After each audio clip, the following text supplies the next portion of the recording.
في مكان يملأه الدمار، حيث الأرض القاحلة تزينها الصخور الحجرية، تنبعث رائحة الفساد ويجوب الخراب. يتقاتل الخير والشر سويا ليفرض كل شخص منهم سيطرته. فيا ترى من المنتصر وإيه هو مصير الكوكب بعد المعركة دي؟ ده اللي هنعرفه دلوقتي. علشان كده عايزك تجهز قهوتك السادة واقفل الباب وحط سماعتك في ودانك يا حمادة، وتعالوا بينا نكمل باقي القصة كالعادة.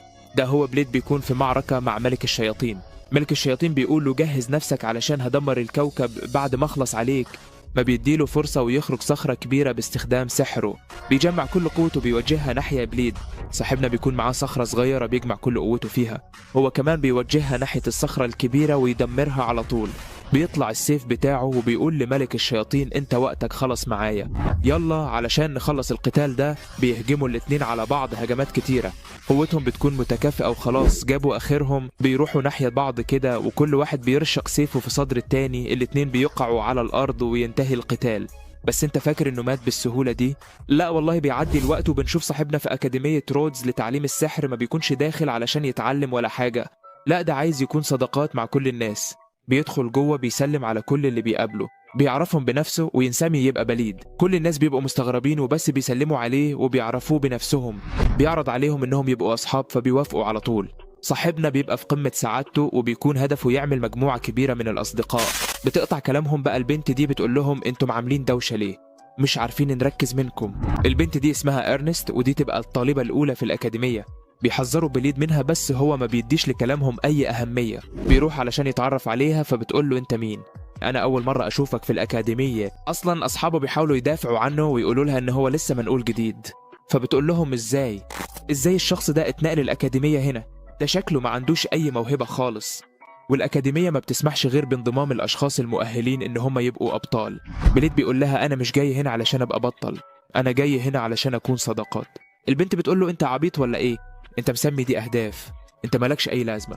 الواد بيرد عليها ببرود كده وبيقول لها أنا عندي ميعاد مع رئيس الأكاديمية، تعالي بقى وريني المكتب بتاعه علشان أنا مش عارفه.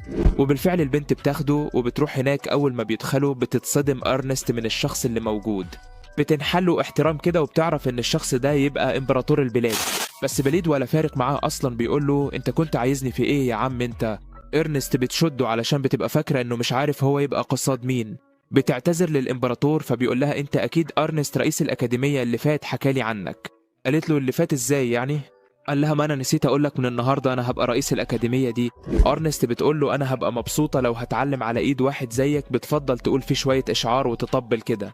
بس بيقول لها كفايه يا شاطره بقى، سيبيني مع عمك بليد علشان عندنا شويه مواضيع عايزين نناقشها. البنت بتخرج وهي في قمه غضبها. بليد بيساله انت هنا بتعمل ايه؟ الامبراطور بيقول له انا عايزك تستعيد قوتك. بليد بيقول له بس انا مش عايز كده، انا عايز ابقى شخص عادي. الامبراطور بيقول له مش هينفع علشان الاشخاص هنا متفوقين، لازم تزود قوتك ده في سبيل بس ان انت تفضل وسطهم. بليد بيقول له ملوش لازمه علشان انا خلصت على ملك الشياطين. الامبراطور بيقول له انا عارف علشان كل التقارير جات لي، بس انا عايزك تراجع قوتك مرة تانية. بليد بيقول له هنبقى نشوف الموضوع ده بعدين، وهو بيسيبه وبينزل لساحة التدريب. اول ما إرنست بتشوفه وبتروح عليه وبتقول له انت بتعمل ايه هنا؟ ده مكان التدريب بتاع الصف الاعلى. قال لها انا خلصت كل الاختبارات وقالوا ليجي على هنا. قالت لها اكيد في حاجة غلط، انت اكيد رشيت حد هنا علشان توصل للصف الاعلى بسرعة كده، انا متأكدة ان انت اضعف واحد وسط اللي موجودين دول كلهم. بيقولها انا قلت لك قبل كده انا مش جاي علشان ازود قوتي، انا جاي بس علشان اكون صداقات. بيسيبها وبيروح يعرف نفسه للناس كلها. أرنست بتتعصب وبتقول له انا لسه ما خلصتش كلامي. بيروح يطبطب عليها كده فبتتعصب اكتر، بتطلع السيف بتاعها وبتهجم عليها على طول. بس الواد بيقدر يتفادى الهجوم بتاعها، بيقطع قتالهم. البنت دي بتقولهم المعلم طلب منهم يتجمعوا كلهم. بليد بيسألها عن اسمها، بتقول له ده امر ولا ايه؟ قال لها لا عادي خالص، بتعرفوا ان اسمها صوفي. فبيعرض عليها انهم يبقوا اصحاب. البنت بتوافق على طول. البنت بقى بتبقى لسه متضايقه منه، بتقول للمعلم انها عايزه تختبر بليد وبتجيب له درع سحري، بتطلب منه يقسمه علشان تشوف هو يستحق يبقى في الصف معاهم ولا لا. الواد بيقولها يعني لو قسمته هتتاكدي؟ قالت له ايوه هتاكد. بيطلع السيف بتاعه وبيجمع كل قوته وبيستخدم سلسله التنين. هو مش بيقسم الدرع بس، لا ده بيخرم السور كله يا صاحبي. بيوقع كل اللي موجودين وبيكسر السيف بتاعه من قوة الهجمة. أرنست بتروح له وبتسأله انت تبقى مين؟ أول ما بيبص وراه بيتصدم من اللي هو عمله. بيقول لها معلش زودت الهجمة حبة. بيطلعوا بعد كده علشان ياكلوا وبتبقى هي قاعدة لوحدها. الواد بياخد الأكل بتاعه وبيروح يقعد جنبها على طول. بينادر أصحابه كمان علشان يقعدوا، بس العيال بترفض علشان عارفين ان الترابيزة دي بتاعت أرنست لوحدها. بليد بيسألها انت بتقعدي لوحدك ليه؟ قالت له كل الأشخاص اللي هنا بيخافوا مني. بتعتذر له علشان هي كانت فاكرة إن هو مش موهوب وإنه دخل الأكاديمية دي بالغش، بس صاحبنا ولا هنا أصلا بيكون عمال ياكل ومش فارق معاه أي حاجة تانية. البنت بتتعصب كده وبتقول له أنت مفيش دم خالص ولا إيه؟ وأنا بكلمك بصلي. صاحبنا بيحطوا الموقف كده وبيهديها، بيعرض عليها إن هما يبقوا أصحاب. البنت بتبقى محرجة كده بس بتوافق. بترجع الأوضة بتاعتها وبتكون فرحانة علشان كونت أول صداقة ليها. بس الحلو طبعا ما بيكملش، بتلاقي السيف بتاعها بيهتز كده، وبنعرف ان ده مش سيف عادي. اول ما بتلمس السيف ده بيسيطر عليك، وده اللي حصل بالظبط مع صاحبتنا أرنست.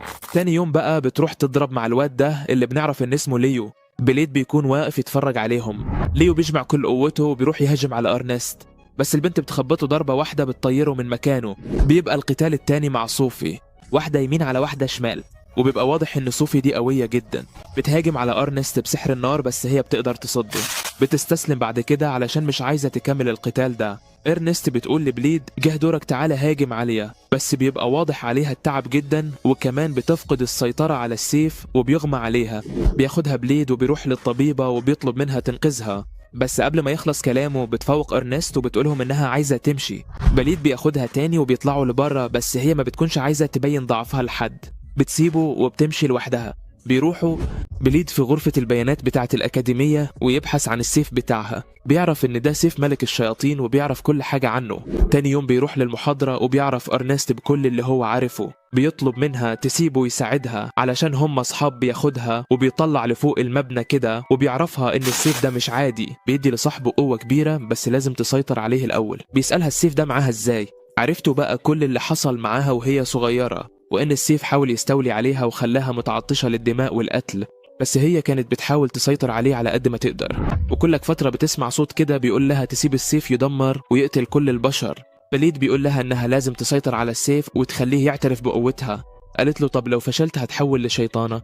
قال لها ما تقلقيش أنا معاكي، لو حصل حاجة هدمر. السيف بالفعل بتسمع كلامه وبتروح مساحة التدريب وبتلقى تعويذة. السيف بتحاول كل ده إنها تعمل معاهدة معاه. بتقابل ملك الشياطين وبتدخل قصاده في قتال، وكمان بتنتصر عليه وبتقدر تسيطر على السيف. تاني يوم بيروحوا لساحة التدريب. بليد بيلاحظ ان صوفي واقفة لوحدها. بيسأل هي واقفة لوحدها ليه. قالت له دي طبيعتها، ما بتعملش حاجة غير انها بتطيع الأوامر. بيسيبها وبيروح لصوفي على طول وبيسألها هي ليه بتدرب لوحدها. قالت له انا مش لاقيه حد واجهه. الواد بيعرض عليها ان هو يساعدها. قال لها انت ليه بتدربي بايدك، ليه ما بتستخدميش سلاح؟ قالت له علشان انا ما اتعلمتش غير كده. فبيعرض عليها يعلمها تستخدم الأسلحة. بتسأله ده امر ولا لا؟ قال لها مش امر ولا حاجة، انا عايز اساعدك علشان انت صاحبتي. البنت بتوافق انه يعلمها تستخدم الأسلحة. وقبل ما يبدأ بيقول لهم المعلم ان وقت التدريب بتاعهم خلص. مرزق من يومك يا ابو السلكان، اديها في ايدك يبقى تراب. بس هي بتكون فرحانة ان في حد وافق يساعدها وضحكت، يعني قلبها مال والفرق خلاص ما بينا اتشال.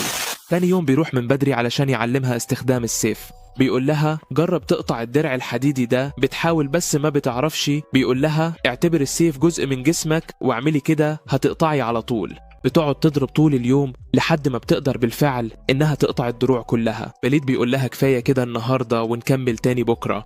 بتقول له تفتكر اقدر اهزم أرنست بقوته دي؟ قال لها لا طبعا أرنست في مستوى تاني خالص. بتقول له تمام، وقبل ما يرد بتكون موقعت على الأرض. بتقول له بقى يبقى هزما انت البنت بتثبته وما بيكونش قادر يتحرك. بتقول له لازم تضربني لحد ما اقدر اهزمها، وبتسيبه وبتمشي. تاني يوم بيروح يقابل الامبراطور. الراجل بيسأله انت عامل ايه في حياتك الدراسية دلوقتي؟ بليد بيقول له ان هو كون صداقات مع شوية اشخاص. الامبراطور بيسأله مين الاشخاص دي؟ قال له أرنست وصوفي. الامبراطور بيقول له انا كنت متأكد ان انت هتهتم بصوفي دي بالذات. بليد بيقول له اشمعنى يعني؟ قال له علشان المفروض صوفي نسخة منك. بليد بيسأله ازاي؟ الامبراطور بيعرفه وبيقول له علشان صوفي نسخة من مشروع البطل الصناعي، علشان ما كناش متأكدين انت هتكمل معانا ولا لا، فقررنا ان احنا نعمل نسخة منك. استخدمنا شوية تعاويذ قديمة كده وحاولنا نعمل النسخة دي، وبالفعل عملنا اكتر من نسخة. بليد بيسأله يعني في اكتر من صوفي؟ الإمبراطور بيقول له أيوة اسمها الحقيقي هو صوفي وفهمته دي عن النسخة ال12. بليد بيتعصب كده وبيقول له انتوا ازاي تعملوا كده؟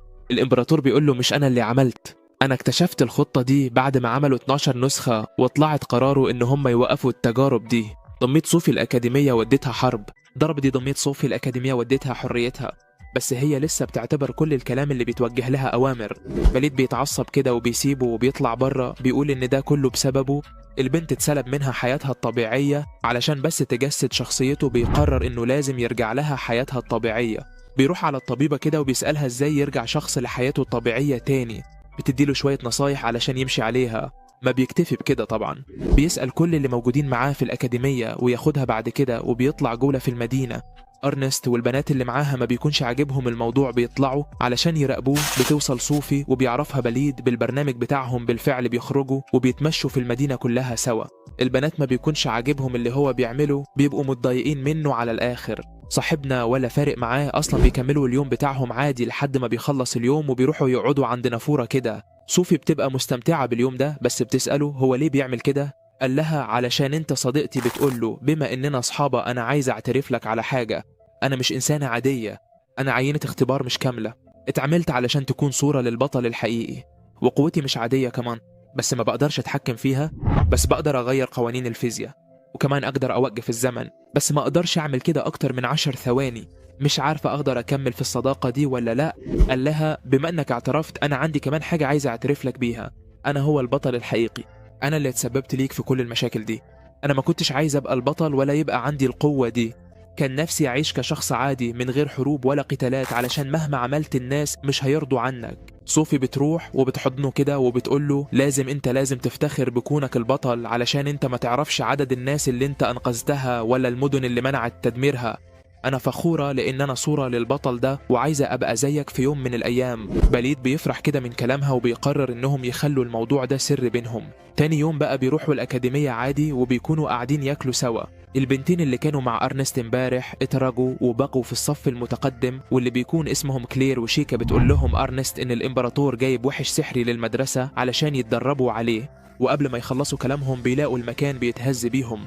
بليد بيقول لهم أكيد الإمبراطور عملها وجابوا بجد، بيبقى فيه 2 كبير والحراس مش عارفين يسيطروا عليه. بليد بيوصل وبيطير عليهم من ضربة واحدة بيوقعوا. الكل بيبقى مستغرب ازاي قدر يوقعهم بضربة واحدة. قال لهم ان ده 2 صغير واي حد يقدر يعمل كده، بيديله الاكل اللي معاه لما بيعرف ان هو جعان. كل الطلاب بيكونوا لسه مصدومين. الواد بيحاول يبرر لهم بس مفيش اي فايدة. فجأة التنين ده بيتحول لبنت صغيرة كده، وكمان بتروح تحضن صاحبنا بتقول له انت من النهاردة ابويا. قال لها بس يا شاطرة انت بيسأل عن التنين راح فين؟ فبيقولوا له التنين اتحول للبنت اللي في ايده. الواد بيتصدم وبيقول ازاي ده حصل، ما بيكونش عارف يعمل اي حاجة. بيقرر بعد كده يسميها كولين.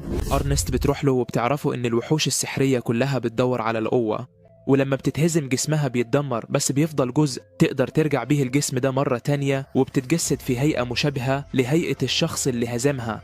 ودي حاجة نادر انها تحصل. بياخدها بعد كده وبيروح للمطعم علشان ياكله. كلير بتحاول انها تاكل كولين بس هي بترفض، بتقول لها انا ما بصاحب الشباب ضعيفة والوحيد اللي هتكلم معاها هو بليد، وبتسيبه وبتمشي. بتروح بعد كده تمشي.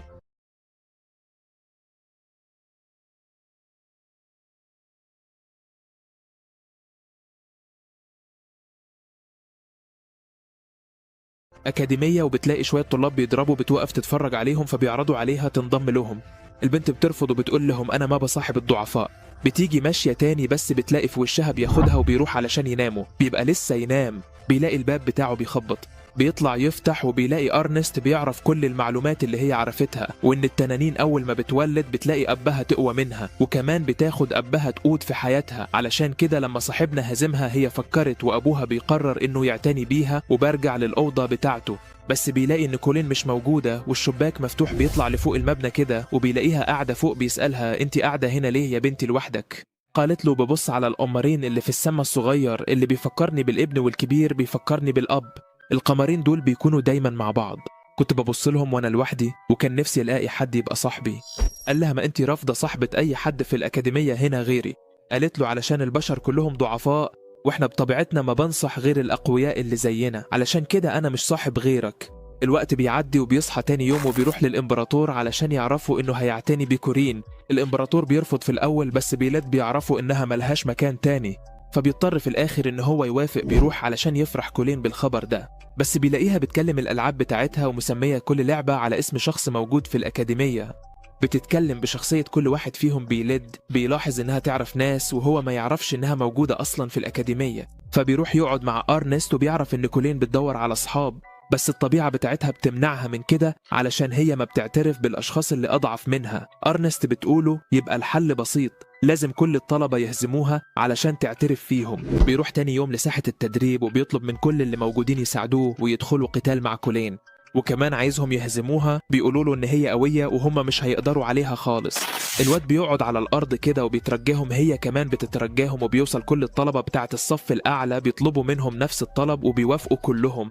تاني يوم بيروحوا على ساحة التدريب وبتتحول لهيئة التنين، بتطلع انفاسها النارية وبتقول لهم انا هعرفكم انا ابقى مين.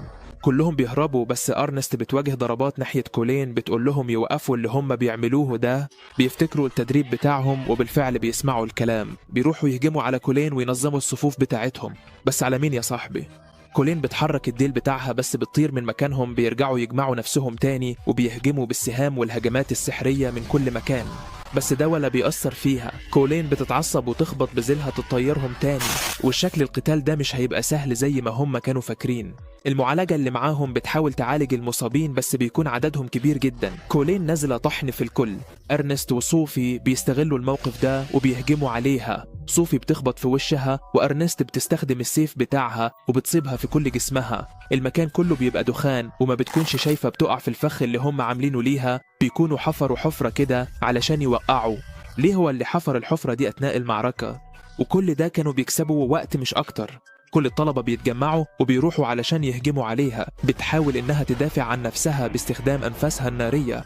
أرنست ما بتديلها فرصة وبتستخدم السيف بتاعها وبتهجم عليها، وبتدي أمريلو يهجم عليها هو كمان، بس جلدها بيكون صلب جدا وما بيقدروش يخترقوه. بتستخدم الأجنحة بتاعتها علشان تطير، بس أرنست بتلحقها قبل ما تطير وتخبط تتوقعها فتستخدم قوة التلاعب بالجاذبية وتضاعف وزن قبضتها مليون مرة. بتهاجم بيها على كولين وبترجع مرة تانية في الأرض. بليط بيقول لأرنست إن دي فرصتهم الوحيدة بالفعل. بتجمع كل قوتها وزمايلها بيمدوها بالقوة بتاعتهم من خلال قنوات الطاقة.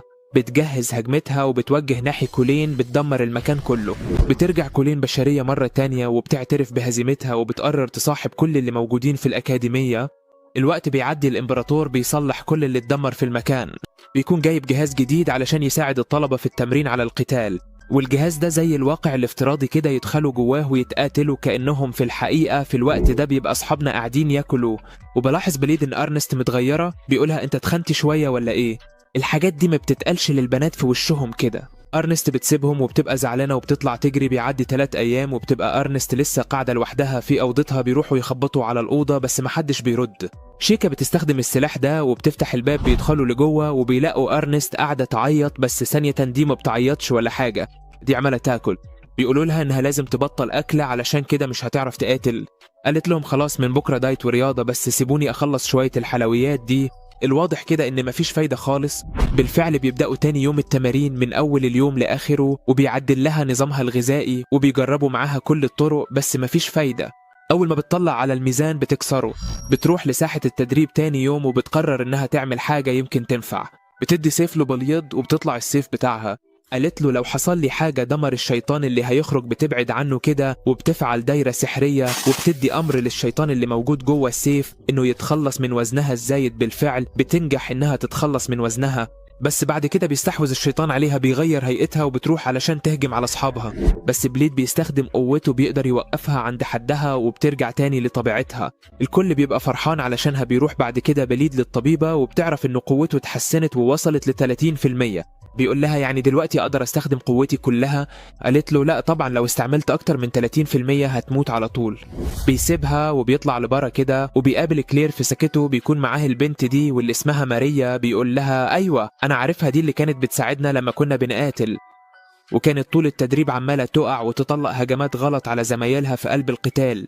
كلير بتقول له كفاية، خلصت على البنت، المهم هي عايزة مساعدتك. قال لها هي عايزة مساعدة مني أنا. ماريا بتقول له أيوة أنا عايزاك تخلص عليا. قال لها أنت عايزاني أخلص عليك إزاي يعني؟ بتقوله مش ده قصدي، أنا أقصد لو فقدت السيطرة على نفسي اتخلص عليا على طول، بنعرف إنها مش بشرية عادية. بيقول لها بليد أنا كنت حاسس إن أنت شيطانة ليلية. قالت له أيوة، في شخص جوه جسمي بقوة مخيفة ومبقدرش أتحكم في قوتي من ساعة ما ساعدتهم يقتلوا كولين، ولو مساعدتنيش الوحش اللي جوايا هيخرج ومش هتعرف تسيطر عليه. أنا ماليش مكان تاني غير الأكاديمية، روحوا ده بعد ما أبويا وأمي ماتوا بتصعب عليهم كده وبيوافقوا يساعدوها على طول، بياخدوها بعد كده على ساحة التدريب، وبليد بيفعل الحاجز السحري، بيجهز كل حاجة وبيطلب منها تحرر قوتها كلها. البنت بتبقى رافضة في الأول، بس بليد بيطمنها وبيقول لها إن هم جنبها لو حصل أي حاجة لينقذوها مهما حصل. هو عمل كده مع إرنست قبل كده. قالت لهم بس أنا خايفة المكان كله يتدمر أو أنتوا يحصلكم حاجة بسببي. إرنست بالطبع تسمع كلام البنت، بتوافق وبتبدأ تحرر قوتها وبتخلع الأدوات اللي بتساعدها في ختم القوة دي. أول ما بتكسر آخر جزء بتطلع قوة جبارة بتطير كل اللي في المكان. ماريا بتتحول لبنت تانية خالص، ساعتها بيكون اسمها ماو وبيظهر على وشها الشعر الشيطاني. يا حلاوة، دي طلعت بنت ملك الشياطين. إرنست بتفعل قوتها كلها وبتروح تهجم عليها، بس ماو بتطير من ضربة واحدة. ليو بيروح هو كمان بس بيطير قبل ما يوصل. سوفيا تحاول تروح عليها وبتستخدم قوة البطل وتثبتها في الأرض. أولين بقى بتجهز هجمة نارية وبتوجه ناحيتها، بس كل ده من غير أي فايدة. بتجمع الهجمة كلها وبترد على كولين وبتكسر أجسامهم. كلهم بيبقوا جاعين على الأرض وما عادش فاضل غير بليس بيطلع سيفه وبيروح يهجم عليها، بس هجمته بتبقى ضعيفة جدا. بتقول له أنت بتعمل إيه ده؟ أنت اللي خلصت على أبويا. معقولة أبويا كان بالضعف ده؟ الواد بيعرف إنها اكتشفت حقيقته. بتقول له لو ما خلصتش عليا أنا اللي هخلص عليك. بتزقه تطيره لورا كده وبيروح يهاجم عليها شوية هجمات، بس برضه ما بتأثر فيها. بتقوله دلوقتي جه دوري بتهاجم عليه، فبيحاول يصد هجمتها بس سيفه بيتكسر. بعدها بتروح أورنست وتديله السيف بتاعها. الواد بيعمل مع السيف عقد مؤقت بيفعل كل واحد منهم قوته.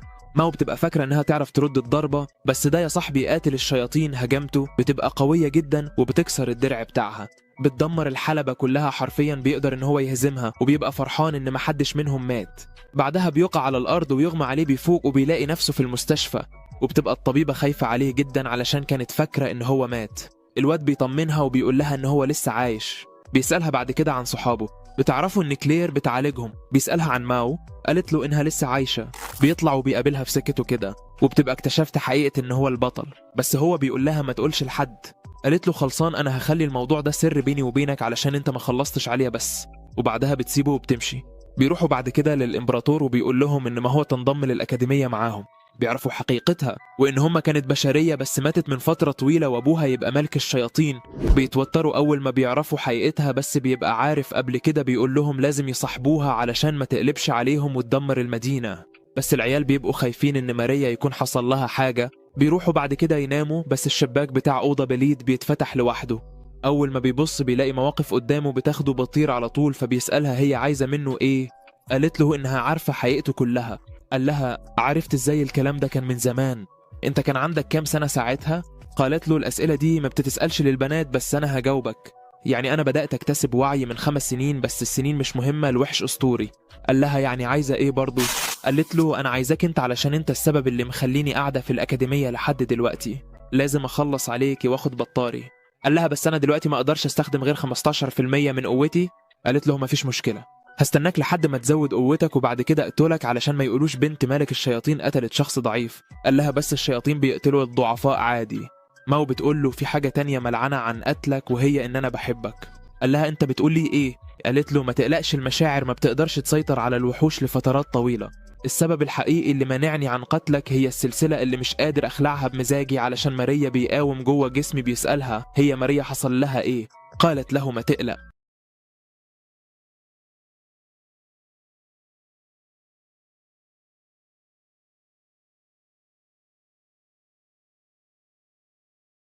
بس هي بتبقى في نفس الأوضة تحرسه وكمان بتولع فيها. ليو بيقرر انه يتدخل بنفسه، بيكون عدوى للرمح بتاعها وحط فيها أداة سحرية، بس الغبي جاي يستخدم الرمح، فرقع فيه هدف رائع، ولكن في مرمانة بيحاولوا كلهم يتخلصوا منه بطرق مختلفة، بس بفشلوا كلهم كالعادة. بيكونوا ناس وهم متجمعين ليه أصلا. أرنست كل همه انه يعترف بالهزيمة ويقول لها انت عمتي. بيقول لها ان هو اعترف بالهزيمة لما عرف ان حياته في خطر، وعلشان كده لازم يحط حياة شخص في خطر علشان يعترف بالهزيمة مرة تانية. تاني يوم بيكونوا قاعدين في المحاضرة وبيدخل ليه ومعاه 2 كمان. الاتنين دول بيكونوا مقنعين وبياخدوا المعلمة كرهينة علشان بليد يحاول ينقذها يعني وكده. البنات كلهم بيقعدوا يتخانقوا علشان يبقوا هم الرهاين لدرجة ان المعلمة بتسيبهم وبتمشي. بليد مش فاهم اي حاجة من اللي بتحصل علشان هو عارف ان الاشخاص المقنعة دول اصحابهم من الاكاديمية بيكتشف كل اللي هم عملوه، بس هم بيفضلوا مكملين في اللعبة بتاعتهم. صاحبنا بيكون عايز يريح دماغه فبيطلع السيف بتاعه وبيدمر الاسلحة بتاعتهم كلها. العيال بتتعصب على الاخر وبيفعلوا اقصى قوتهم علشان يهجموا عليه، لكنه بيخلص عليهم في لمح البصر برضه. كلهم بقى بيعترفوا بالهزيمة وبيقرروا يطبقوا مقولة اليد اللي ما تقدرش عليها صافحها. تاني يوم بيكونوا ماشيين في الأكاديمية وبيلاقوا شوية أشخاص بيحتفلوا بعيد ميلاد واحدة صاحبتهم. بليد ما بيكونش عارف إيه اللي بيحصل، بتقوله إن ده عيد ميلادها وهم بيحتفلوا بيها. بتسأله عن يوم ميلاده بس هو ما بيكونش عارف اتولد إمتى أصلا. بيروحوا يسألوا ديون علشان هي صديقته القديمة بتقول لهم إن عيد ميلاده كمان شهر، فبيقرروا إنهم يجيبوا له حاجة هو بيحبها وما بيكونوش عارفين هو بيحب إيه أصلا غير الأكل. بيقرروا بقى يعملوا له أكتر أكل هو بيحبها. الإمبراطور بقى بيقول لهم إن هو هيساعدهم يعملوا له طبق ملكي من الأكلة دي. بيجمع كل الطلبة وبيدخل لهم مخزن للأكل الملكي، وده بيكون مكان كبير مليان بالموارد الطبيعية. أول ما بيدخلوا بيقفل الباب وبيقول لهم إن الباب مش هيفتح غير لما ينفذوا الشرط المطلوب، والشرط إنهم يستهلكوا 11 مليار سهرة حرارية وهم 110 شخص. يعني كل واحد محتاج يستهلك 100 مليون سهرة. ده أنت فاجر يا جدع. ولازم يفضلوا عايشين لحد ما يستهلكوا السعرات دي. بيبدأوا بالفعل ينفذوا المهمة وبيعملوا خيم ليهم علشان يناموا فيها، وبيبدأوا يصطادوا الحيوانات. بالفعل بينجحوا أول يوم واصطادوا ثور كبير، وبيكونوا كلهم فرحانين بالإنجاز ده. بيعدي شوية أيام وبيكونوا تقريبا خلصوا نص المهمة، بس الإمبراطور بيوزع عليهم شوية مهمات جديدة علشان يخلصوها. أول مهمة إنهم يجمعوا شوية خضروات وفاكهة، بيفضلوا يقتلوا في النباتات لحد ما بيجمعوها كلها، وما بيكونش فاضل لهم غير مكون واحد بس وهو البقر الملكي. بيروحوا علشان يواجهوه، بس قبل ما يبدأوا القتال أصلا بيوصل وحش أسطوري بيخلص عليه في ثانية لثانية. بيكونوا بقى مضطرين يواجهوا الوحش ده، وبيستعد كل واحد فيهم وبيفعل أقصى طاقة عنده. بيروحوا يهاجموا عليه بس الضربات دي ما بتعملش أي حاجة. الوحش بيطير على طول وبيفضلوا يهجموا عليه أكتر وأكتر، لكن الضربات دي ما بتأثرش فيه. بيبدأ أول هجوم بس ليه بيفعل حاجز وبيقدر يصد هجمته. بيقولوا لبليد إنه لازم يتدخل. بيقول لهم مفيش غير حل واحد بس، إن أنا أستعمل نص قوتي. ما بتقول له لو استعملت أكتر من 15% من قوتك هتموت. بليد بيقول لها علشان كده لازم تساعديني. بيدمج بليد وماو روحهم القتالية وكل واحد بيستعمل قوته علشان يشيلوا حركة الوحش. بليد وماو تعويذة ويستخدموا سيف أرنست. بيشق الوحش من الصين حرفيا بعد كده وبيغمى عليه بيفوق، وبتعرف الطبيبة إن قوته ارتفعت ويقدر يستخدم 20% من قوته. الواد بيفرح وبيروح علشان يقول لأصحابه الخبر ده، بس هما بيكونوا مستنيينه علشان يحتفلوا بعيد ميلاده. بيكونوا عاملين له الأكلة اللي هو بيحبها بس بمكونات ملكية. بيقعد ياكل وبيكون فرحان إن له أصحاب بتحبه، بيشكرهم كلهم على اللي هم عملوه علشانه. تاني يوم بيقرر يعلم أصحابه تقنية القتال بتاعته، وده علشان يقدروا يهزموه. العيال بيكونوا قربوا يتعلموها، بس بتيجي صوفي وبتستعمل التقنية دي وبتخلص على الدرع الحديد اللي بيتدربوا عليه. بتروح علشان تهجم على بليد، بس الصوف الحقيقية بتصد الضربة. ما بيكونش حد فاهم حاجة خالص. هو إيه اللي بيحصل بالظبط؟ بتستخدم نسخة صوفي تقنية الاختفاء وبتختفي على طول. بتروح على المقر بتاعهم وبنعرف إنها مش نسخة واحدة بس، دول 5 نسخ تانية غير صوفي، هدفهم كلهم القضاء على بليد. والنسخة اللي واجهته دي هي رقم 1.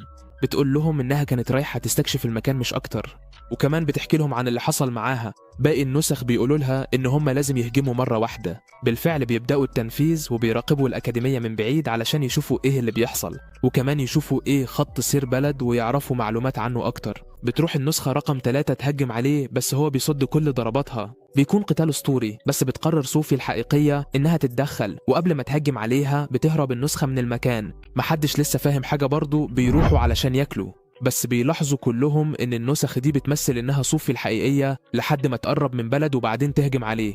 بتقول لهم صوفي الحقيقية إنها هي اللي هتحميه مهما كان الثمن.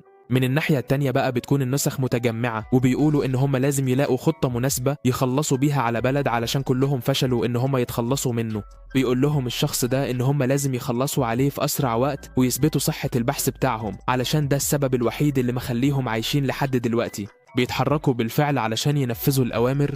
في الوقت ده بيبقى نايم. بتدخل صوفي علشان تطمن عليه، بتلاقي جنبه وبتعرف انها تحمي لو حصل له اي حاجة. صوفي بتقول لها ان هي كمان هتعمل كده، بتطلع لبره فبتلاقي واحدة من النسخ مستنياها. صوفي بتقول لها تسلم علشان هم مش هيسمحوا لهم يقربوا من بلد. النسخة بتقول لها ما ينفعش تعمل كده علشان الأوامر اللي عندهم إن هم يتخلصوا منه واللي باقي من حياتهم قليل. صوفي بتقول لها تقدروا تستخدموا الوقت ده في إنكم تعيشوا وسط الناس بدل إطاعة الأوامر اللي ملهاش لازمة. النسخة بتقول لها الأوامر اللي عندنا بكده، ولو وقفت في طريقنا فلازم نخلص عليكي. بتبدأ الهجوم عليها على طول، بس صوفي بترد الهجمة وبتروح هي تهجم عليها. توقعها بتبقى لسه هتخلص عليها، بس بتوقف نفسها في آخر لحظة وبتسيبها وبتمشي. تاني يوم بيقرروا إنهم يوهموا النسخ دي بإنهم خلصوا على بلد، بس هيكونوا جوه اللعبة الافتراضية.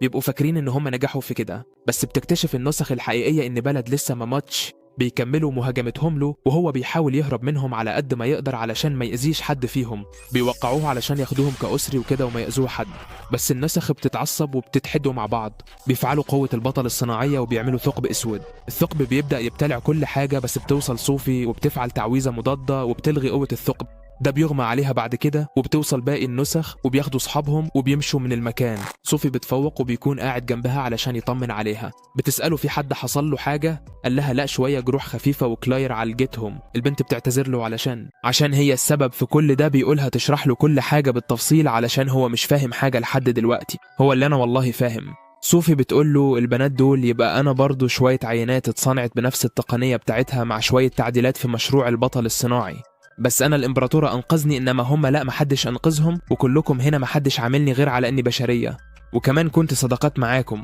بليت بيقول لها علشان كده أنا عايزهم ينضموا للأكاديمية ونخليهم أصحابنا. قالت له ما ينفعش، هم اتعاملوا علشان يهزموا البطل الحقيقي اللي هو أنت، ولو دخلوا الأكاديمية فهدفهم كله هيبقى القضاء عليك علشان هم ما يقدروش ما ينفذوش الأوامر. بيطمنها وبيقول لها إن هو هيلاقي حل للموضوع ده، وكمان لينقذهم من اللي هم فيه. بس هي بتسيب الأكاديمية وتقرر تتصرف من نفسها. بيروحوا علشان يعرفوا الإمبراطور، بيقول لهم إن هو عارف علشان هي قدمت إشعار بانسحابها من الأكاديمية. قالوا له أنت إزاي ما منعتها؟ بيقول لهم دي حاجة مش في إيدي، كل واحد حر في التصرف اللي هو بيعمله. كل واحد من حقه يقدم في الأكاديمية علشان يبقى واحد من الأبطال، وحقه برضه إن هو ينسحب منها في أي وقت. أنا ما أقدرش أمنع حد من كده. أرنست بتتعصب عليه، بس بليد بيهديها وبيقول لها إن هم هيرجعوا صوفي الأكاديمية تاني. بيسألهم إذا كانوا يعرفوا المكان بتاعها. قالوا له هي أكيد عند أخواتها الخمسة، بتعرفهم شكل الأماكن اللي بيروحوا لها على طول. بيقرروا إن هم يبدأوا يدوروا عليهم، بس الإمبراطور بيوقفهم. بيقول لهم أنتم عارفين السبب اللي خلى صوفي تروح لوحدها؟ إن هي مش عايزة توسخ إيديكم، علشان الحل الوحيد إنها تقف أخواتها، إنها تخلص عليهم. دي طريقة البرمجة بتاعتهم، وعمرهم ما يخالفوا الأوامر. علشان كده هي راحت تخلص الموضوع بنفسها. انتم لازم تفكروا قبل ما تاخدوا اي قرار بيطلعوا من عنده. وبيقف بلاد يفكر لوحده كده، بس بيلاقي كولين ويونا جايله. بيعرفوا ان هم ينضموا له علشان يدوروا على صوفي. بتوصل موك كمان، وبيبقوا فاكرين ان هم لوحدهم، بس بيلاقوا باقي اصدقائهم مستنيين من بدري علشان ينضموا لهم. بيتجمعوا كلهم سوا علشان يساعدوا صوفي. في الوقت ده بتبقى صوفي وصلت للمقر الاول بتاعهم. بتلاقي المكان كله متدمر ومفيش حد موجود جوه. بتبقى خارجه، بس ارنست بتشوفها وبتعرف زمايلها انها قدرت توصل لها. بتروح علشان تكلمها، بس صوفي بتقول لها تسيبها لوحدها. بتقول لها ما ينفعش، علشان احنا كلنا اصحاب، لازم نساعد بعضنا، وكلنا فاهمين انت عايزه تعملي ايه. قالت لهم انتوا مش فاهمين حاجه خالص، قبل ما تساعدوني لازم اعرفكم الحقيقه. بتجمعهم كلهم وبتقول لهم انها نسخة من مشروع البطل الصناعي اللي اتعمل علشان لو البطل اتهزم يلاقوا بطل عنده نفس القوة تقريبا، وان هي النسخة رقم 12. بس البحث وقف بعد كده، وكل اللي شارك في البحث ده اتقبض عليهم. بس في بيانات اتسربت وعينات اتسرقت، والعينات دول بقى يبقوا الخمسة اللي عايزين يخلصوا على بليد. وشخص تاني كمل البحث وطورهم وداهم اوامر يخلصوا على البطل. بيقولوا لها طب هم عايزين يخلصوا على البطل، بيستهدفوا ليه؟ ما بتكونش عارفة تقول لهم ايه، بس هم بيقولوا ان بليد اقوى شخص موجود بينهم، فلو هزموه هيقدروا يهزموا البطل يعني، وكده الواد يا عيني بيبقى هيعملها على نفسه. بتكمل صوفي كلامها وبتقول لهم علشان كده انا مش عايزة ادخلكم في اي حاجة، انتم مالكوش دعوة بالحوار ده كله. ارنست بتروح تضربه وبتقول لها ازاي ملناش دعوة، احنا اصحاب لازم نساعدك مهما كان التمن، حتى لو هنضطر ان احنا نقتلهم معاك. بليد بيقول لها احنا مش هنعمل كده في حل تاني، يعني كده انا بفكر فيه. صوفي بتقول له مفيش حل تاني، الاوامر اللي عندهم ان هم يخلصوا عليكم مش هيتراجعوا عن كده الا اذا ماتوا. بيقول لها انا عندي خطة وعايزكم معايا، خط اعيشكم كلكم تساعدوني فيها. العيال كلها بتوافق من غير تفكير. في الوقت ده بيبقى اخوات صوفي قاعدين في مقر تاني، والشخص ده بيفضل يديهم أوامر إنهم يخلصوا على بلد بتدخل بقى بنتين منهم كده، وبيكون معاهم رسالة من بلد وهي إنهم يواجهوا بلد في قتال عادل في ساحة التدريب بتاعة الأكاديمية. فالروبوتات بتقرر إنها تروح على طول، بيكون واقف لوحده، وبالفعل بيوصلوا كلهم بيبدأوا بالهجوم عليه على طول. الخطة إن هو يفضل يدافع عن نفسه أطول وقت ممكن علشان يستنفذ كل قوتهم، ويفضل يعمل كده ويصد ضرباتهم لحد ما يلاقوا الشخص اللي يديهم الأوامر ويمسكوه. في الوقت ده البنات بيبقوا مش رحمين خالص، واحدة يمين على واحدة شمال بيطير، والسيف بتاعه بيروحوا كلهم علشان يهجموا عليه. وبتبقى إرمست عايزة تنقذه بس صوفي بتمنعها، بتقول لها إن هو يعرف يحمي نفسه بالفعل، بيعمل حاجز ويصد الضربات بتاعتهم، بيزقهم كلهم لورا، فبيتعبوا وبيبدأوا يفعلوا قوة البطل اللي جواهم. أول واحدة بتستخدم قوتها هي رقم 1، والقوة بتبقى عبارة عن نقله في الفراغ. بتعمل كده بس قوتها بتخلص قبل ما تكمل الهجمة. بتروح رقم 2 وبتستعمل تقنية النسخ علشان تهجم عليه من كل ناحية، بس زمايله بيحدفوا أنابيب سحرية يحطوها جوه السيف وبيدمر كل النسخ. بتخلص قوة النسخة التانية وبتروح اللي بعدها بتستخدم قوة السرعة، بس بليد بيعمل حاجز بيصد كل ضرباتها لحد ما قوتها بتخلص هي كمان، وغير كده بتقع على الأرض جنب إخواتها. بتروح اللي بعدها تهاجم عليه بس السيف بيكون طار من إيده، بتحدف له الأنبوبة السحرية بس بتقع على الأرض. النسخة بتبقى خلاص هتخلص عليه، بس بتدخل صوفي في الوقت ده وبتنقذه. بتاخد الأنبوبة السحرية وبتديها له وبتطير لفوق. الواد بيستخدم الأنبوبة من غير السيف بتاعه وبيقدر يصد الهجمة بتاعتها. هي كمان النسخة دي كمان بتتعب وبتقع على الأرض. ما بيكونش فاضل غير آخر نسخة بتستعمل السيف بتاعها علشان تهجم عليه، بس هو بيصد ضربتها بشعاع النار ومحدش بيحصل له حاجة خالص. بيكون مستغرب ازاي هي ما بتهاجم عليه، بس أول ما الشمس بتغرب بيبدأ جسمها يتكسر، بيروح علشان ينقذها، بس هي بتقوله إن وقتهم خلص علشان حياتهم معدودة بالأيام وما يقدروش يعيشوا أكتر من 14 يوم. وآخر فرصة كانت معاهم لحد المغرب بيكلم إليزا اللي قدرت توصل للمقر بتاعهم علشان تساعده يلاقوا أي حل، بس هي بتقوله إنها بتدور في الأبحاث ومش لاقية أي حاجة تقدر تساعدهم يعيشوا أكتر من المدة بتاعتهم. ده غير إن كلير كمان ما بتقدرش تعالجهم. بيقول لإليزا لو قدروا يوصلوا للشخص اللي برمجهم أكيد هيلاقوا حل. إليزا بتعرفوا إن هم بالفعل وصلوا له، والشخص ده ميت بالفعل من زمان، واللي موجود هو هيكله العظمي بس، ومفيش أي أوامر أصلا، ومفيش قدامهم أي حاجة يعملوها. بتروح صوفي وبتقوله يجمعهم كلهم سوا، بتحاول تقنعهم يفضلوا عايشين أطول فترة لحد ما ينقذوهم. بيقولوا لها إن مفيش فايدة من بقائهم على قيد الحياة علشان هم فشلوا في تنفيذ الأوامر بتاعتهم. بليد بيقول لهم إن هم يقدروا يعيشوا ويتفوقوا عليه. كمان بيفعل تعويذة وبيدمجهم جوه جسم صوفي، وبيعيشوا كلهم جوه الجسم ده، بينضموا كلهم للأكاديمية وبيكملوا التدريبات بتاعتهم اللي ما بتخلصش. هو الإمبراطور بيكون جايب لهم وحش سحري يهاجموه، بيحاولوا كلهم يخلصوا عليه بس بيفشلوا كالعادة لحد ما بيوصل البطل الحقيقي وبيخلص عليه. ولحد هنا بيخلص الجزء الأول من الأنمي بتاعنا. أتمنى إن هو يكون عجبكم. لو عجبك ما تنساش تكتب لي رأيك في الكومنتات، وإن شاء الله أول ما ينزل الجزء الثاني هنكون أول ناس تلخصه. وبرضه ما تنساش اللايك والاشتراك المتين. وبكده أقدر أقول لكم استودعكم الله الذي. بس مستخبية شوية، مش قادرة تواجه حد من اللي هي شافته وهي صغيرة علشان كانت مضطرة تعيش مستخبية. هي وامي مع أبونا، وبعد مامي ماتت ما عادتش قادرة تعيش